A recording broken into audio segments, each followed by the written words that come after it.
I do love that, like the idea of that's what I think modular synth is so appealing to people like us too. Is even though you and I don't have modular synthesizers like with cables and everything, but it's like the idea that your imagination is your limit. It's not the gear that's the limit; it's your imagination and your ability to like push buttons and push yourself. Like that thing about the delay, I discovered that one time playing with my using Pod Farm. When Line 6 went from Gearbox to Pod Farm, you could run 2 different simulators at once, like 2 full patches together, because they started doing that because they were finding out that like when they're trying to emulate like say Keith Richards' guitar tone, there's not one amplifier and one pedal that's going to get you there. You need 2 amps. It's a blend of 2 amplifiers, and there's so many guitar players get their tone from 2 amplifiers. Yeah. Right. So when Line 6 realized that, they were making these things so you could stack 2 complete chains, right, to get more authentic tones, and it worked. But I found, if I use delay, set it to max, and then use a pitch shifter, I could do stuff like that. So I started making these.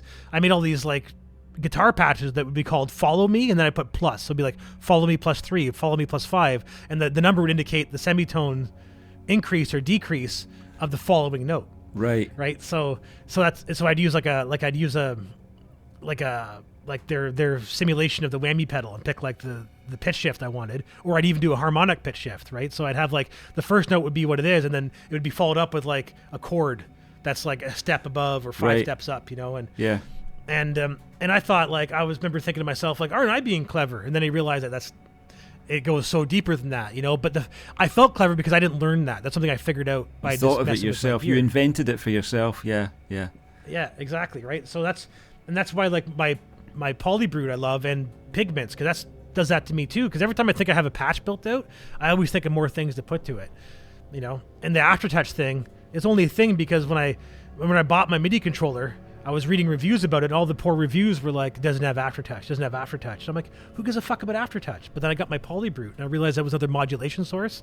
Yeah. And I was like, oh my God, because I just love that when I can, like, one of my favorite things to do is to put the resonance on the aftertouch. So, like, as I lean into the key, you get like that buzzy, throaty resonance as it goes up, as I lean into it. It's one of my favorite modulations to do with it. Yeah, the difference with aftertouch is that it's a performance modulator. Whereas everything else is an add-on that you're doing with another hand, like the modulation wheel or any of your various macro controllers or whatever.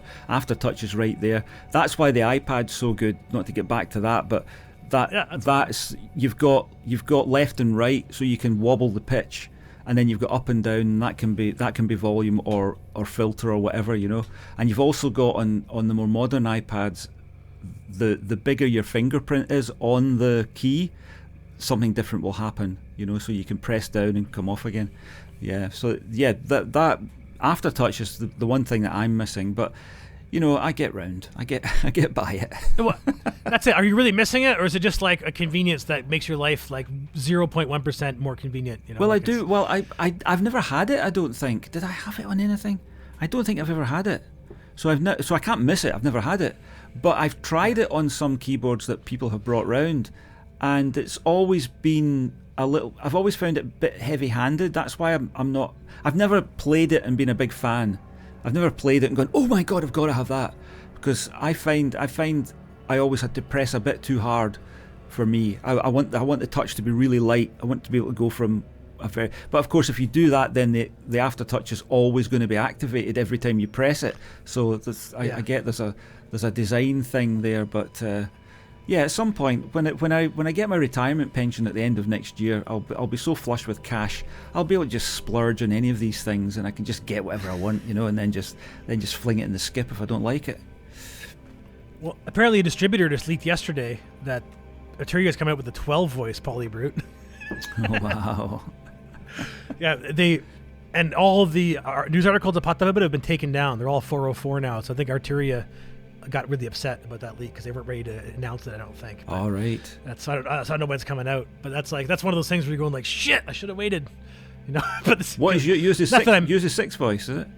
Yeah, it's a 6 voice. Yeah, that's the biggest complaint about the Polybrute is it's only 6 voices, which I think personally, I mean, when you're playing with that kind of power, like, it's hard to even use 6 voices. Like, it's it's one chord is so big. Why would you want to play a 6? Yeah. But I get it.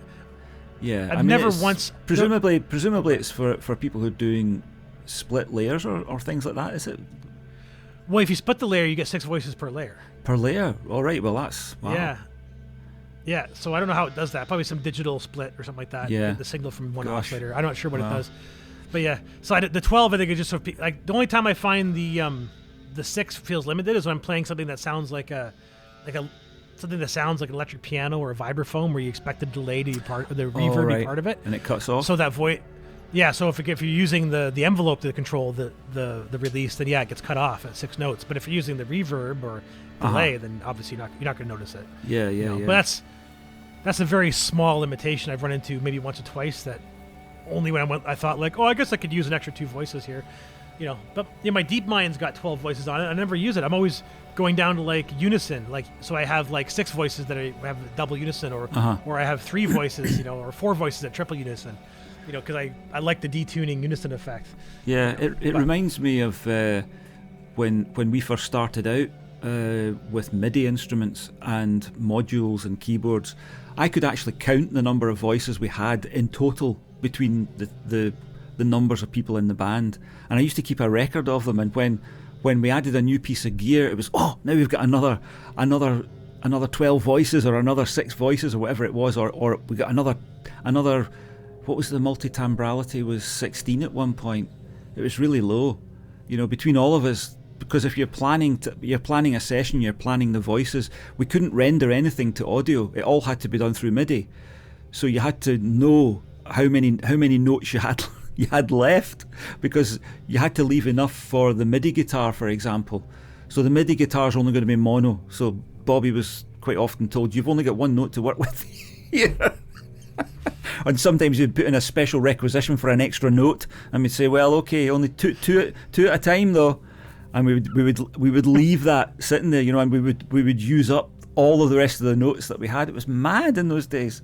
You can't even believe that music could be made that way. But we used to run what was called a MIDI studio, and it was on our CDs. We used to put how you got ADD. I don't know if you remember that back from in the day when CDs first started. You had analog was the source, so it was like from an original analog tape, then a digital transfer, then a digital transfer to the CD. So the last one always had to be D, but ours was MDD, because the first one was MIDI, because there was never any analog. It was just it came straight out of the synth onto the DAT, from DAT onto CD. So, but geez, I remember that. And then when we got audio, it was cakewalk, and you could record 2 channels of 12-bit audio, and that was what we reserved for the guitar. So the guitar went there, and the rest of it was MIDI. And then eventually we actually regressed and went back to dubbing from tape to tape, because it just gave us more quality, believe it or not, than doing it that way. And then I think latterly, the very last thing we recorded was probably on what you would call a full modern workstation, but then we stopped, and then 2015 we did it on the iPad. So the last Transport album was done on the iPad, where we had as many notes as we wanted. And we never used all of them that time. It was the only time we never used all the notes.